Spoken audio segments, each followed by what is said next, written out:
아이고 안녕하세요, 안대훈입니다. 오늘은 재판에서 반드시 이기기 위해서 여러분들이 업무 기록을 어떻게 작성해야 되느냐에 대한 겁니다. 그, 비즈니스를 하다 보면요, 상대방이 말은 그렇게 해놓거나 애매한 표현을 써갖고 도망가려는 경우도 있고, 말을 해놓고도 그런 말 한 적이 없다고 우기는 경우도 있습니다. 얼마든지 그런 일들이 있고요. 여러분이라고 그런 일이 없을까요? 특히 영업하시는 분들, 고객을 직접 바깥에서 만나시는 분들은 그런 일을 겪기 좋은데, 상대방은 그런 말을 한 적이 없다고 무조건 잡아떼는 경우가 있습니다. 심한 경우는 당연히 재판으로 가야 되는데, 재판에서 이기려면 어떻게 해야 되죠?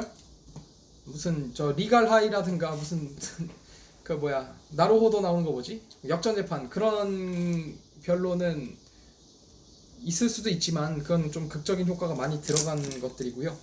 여러분들이 실제로 그런 재판을 해가지고 흔들리지 않은 증거를 들이밀어가지고 이길 수 있는 경우는 거의 없습니다.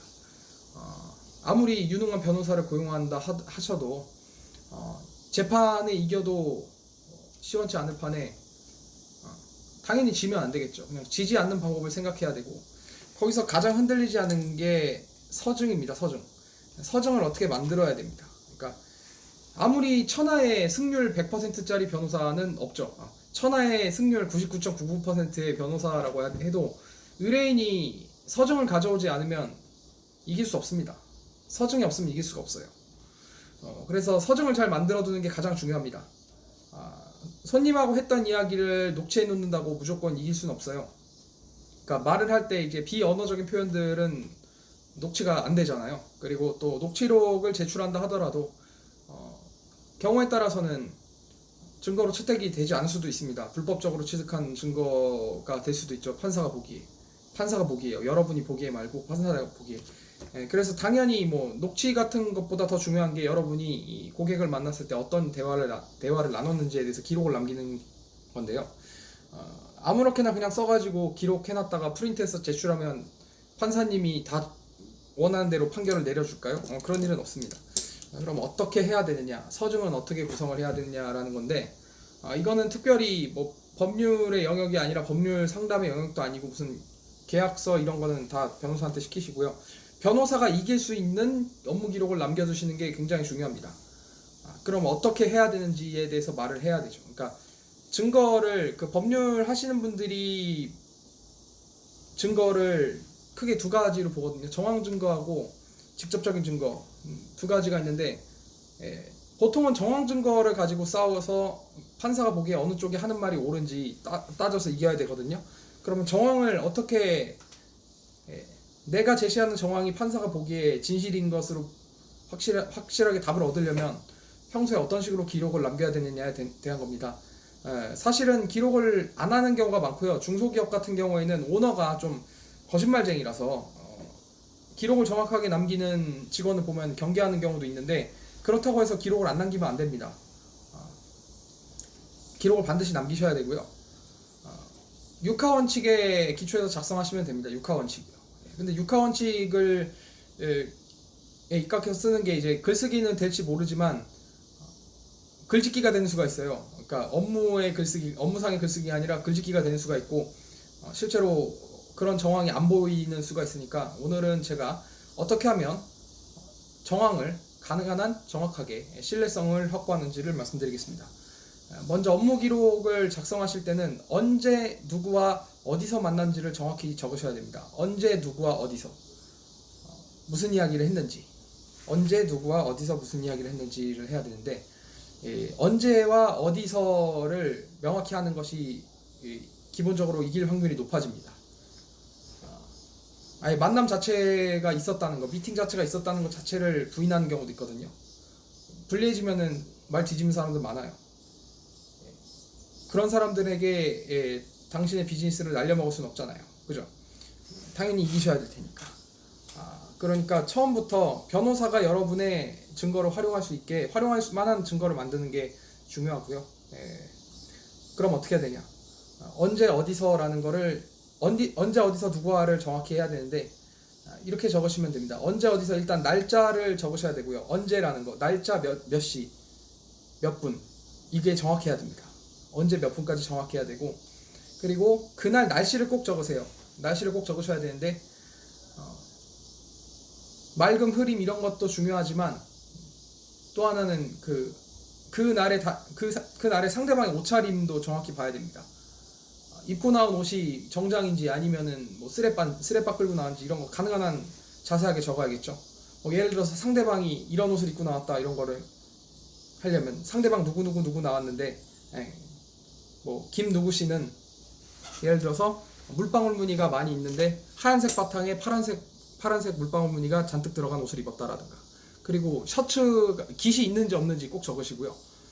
깃이 이렇게 있는 거는 깃이 있는 거라고 적어야 되고요. 그리고 깃 색깔이 하얀색이고 이 바탕색이 다른 색인 경우도 있거든요. 그러면 그 색상 차이도 다 적으십시오. 상대방의 복장에 대해서 적어야 됩니다. 그리고 이게 또 뭐랑 매칭이 되냐면 보통 사람들이 날씨에 어울리는 옷을 입잖아요. 그러니까 환절기 같은 경우도 참작이 될 텐데 어떤 옷을 입었는지 반드시 적어놔야 그날 날씨를 어디 기상청에서 정보를 베껴 적은 게 아니라 실제로 자기가 그날 가가지고 그 사람과 그럴 만한 일이 있을 법하다 라는 심증을 높여줍니다. 한여름인데 한여름에 어울리지 않는 복장을 상대방이 하고 나왔다라든가 그런 경우가 있을 수 있기 때문에 그런 경우에 대해서는 또 그렇게 적어야죠. 뭐 더워 보였다 이런 식으로 적어도 되고요. 근데 더워 보였는데 왜 더워 보였는지를 정확히 해야 되죠. 그리고 넥타이는 맸는지 안 맸는지, 보통 요새 노타이가 많으니까 그러면은 넥타이가 없었으면 넥타이 매지 않았음이라고 남기셔야 됩니다. 이렇게 하면은 언제 누구와 만났는지가 거의 확실해지죠. 언제 누가 만났는지 확실해지고요. 그날 그 사람의 머리 스타일도 보시면 됩니다. 그날 머리 스타일도 되게 중요한데 특히 여성 같은 경우에는 커트를 하거나 파마를 하는 경우가 많잖아요. 남자도 마찬가지고 남자 같은 경우에는 머리카락이 어느 정도로 길었는지, 이렇게 어느 정도의 머리카락 길이인지를 또 대강 적으시는 게 중요하고, 그리고 면도를 했는지 안 했는지도 적으세요. 그것도 남기셔야 됩니다. 이 정도 하면은 이제 언제 누구와 만났는지가 정확해지죠. 그리고 어디서라는 거는 대개 그냥 그 사람과 만난 장소에 대해서 적으면 됩니다. 가능한 한 자세히 적어야 되는데 위치를 주소로 적는 게 제일 좋고요. 뭐 주식회사 ABC의 본사 서울 강남구 역삼동 소재 본사 뭐 이런 식으로 적으셔야죠. 본사 건물의 뭐 11층 회의실 이런 식으로 적으셔야 됩니다. 가능한 한 장소를 자세히 적으셔야 되고, 이 정도가 돼야지 실제로 그 사람과의 만남이 있었는지 없었는지에 대해서 정확히 할 수가 있습니다. 녹취록보다 이게 더 셀 수도 있어요. 정황을 정확히 남기셔야 되거든요. 그 다음에 이제 있었던 일을 적어야 되는 건데, 그 사람이 했던 말 중에서 의사결정에 결정적으로 어떤 의사결정인지 내가 믿을 만한 것이라는 그 말 있잖아요. 그거는 또 쿼트를 또 해야 됩니다. 그건 참 좋군요. 이런 식으로 말한 거 가지고 동의를 했다 안 했다라는 게 나중에 말이 될 수가 있으니까 동의할 때 어떤 식으로 말했는지도 기록으로 남기면 좋습니다. 그리고 누가 어떻게 말을 했는지를 정확히 남기셔야 되고요. 그리고 상대방이 당연히 1대1로 만날 리가 없잖아요. 1대2, 2대3 뭐. 우리 측에선 누가 나갔고 상대방 측에선 누가 나왔고 이런 걸 다 명확히 하셔야 됩니다.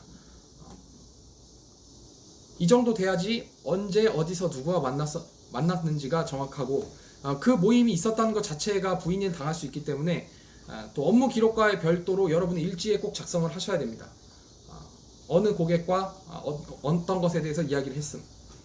그리고 그 다음에 만나서 이야기하는 걸 이제 회의록 작성하는 규칙에 준해서 또는 방법에 준해서 작성하시면 되고, 그리고 제일 중요한 거는 반드시 프린트를 하셔서 도장을 찍든지 자필로 서명을 남기세요. 작성하신 분이 반드시 남기셔야 되는 겁니다.